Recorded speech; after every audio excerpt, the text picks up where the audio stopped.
కంటి పాపలా కాచినవయా, చంటి పాపను మోసినట్టు మోసినవయా.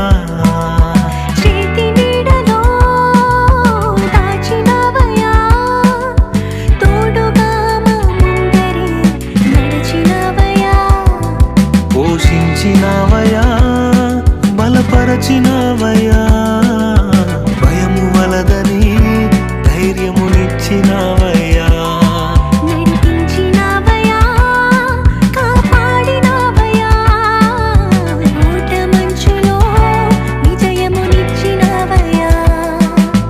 నా తలంపులు కావు నీ తలంపులే, మా జీవితాలలో జరిగించినవయ్యా.